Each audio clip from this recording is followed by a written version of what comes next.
Hi everyone, my name is B and I'm currently working on my master's as an education specialist, mild moderate support needs at National University. And today's video is for my healthcare and technology course. So in this video, I'm sharing what I would say to walk parents through a student's cognitive assessment after a traumatic brain injury. So I'll be sharing the individualized accommodations and homeschool strategies that I suggest we use to help their students succeed in high school and beyond.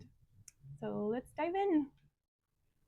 Hi, Mr. and Mrs. Vega, and thank you so much for taking the time to connect with me today. I want to start by saying how impressed I am with your son, Stefan. I really appreciate his energy, his creativity, and his drive to continue his studies through high school and beyond. I've noticed that Stefan has remarkable problem-solving skills, a real strength in math, and a wonderful ability to flow with change. Most importantly, he has great self-awareness. He knows where he's shining and where things feel hard right now.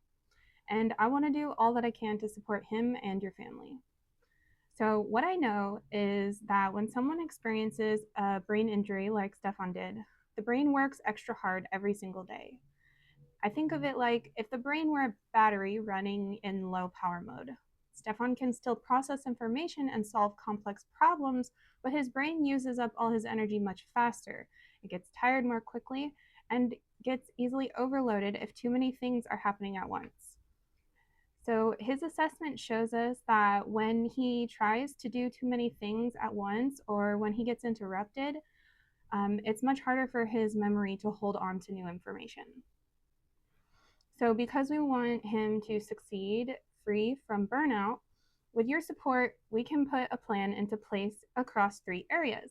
I'm going to talk about what Stefan can do, what I think we can do at school, and what I think would be great for you to do at home to support him. So here's what I think Stefan could do. So we're teaching Stefan to work in short, focused blocks, about 20 minutes at a time, whatever feels right for him, followed by a quick 5-minute brain break. He is also going to focus on just one thing at a time, one subject at a time, and keep a single daily planner to write down all of his tasks and accomplishments so his brain doesn't have to strain to remember these things. I also recommend him doing this because pacing his study sessions and using external memory tools can help prevent mental exhaustion and help protect his focus from getting derailed by interruptions.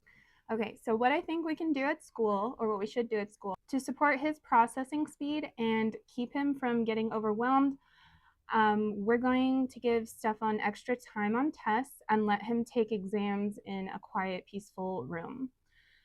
We're also going to give him printed class outlines before lessons start. That way he can focus all his energy on listening, understanding, and absorbing the information rather than stressing about writing things down or that he might forget things later. He can just absorb the information and he'll have this to refer back to. I chose these classroom accommodations because removing noise distractions and reducing multitasking can allow his brain the time that it needs to absorb the material without getting overwhelmed. And finally, here's what I think y'all should do at home. At home, the most important thing is setting up a quiet, calm, and distraction-free space for his study time.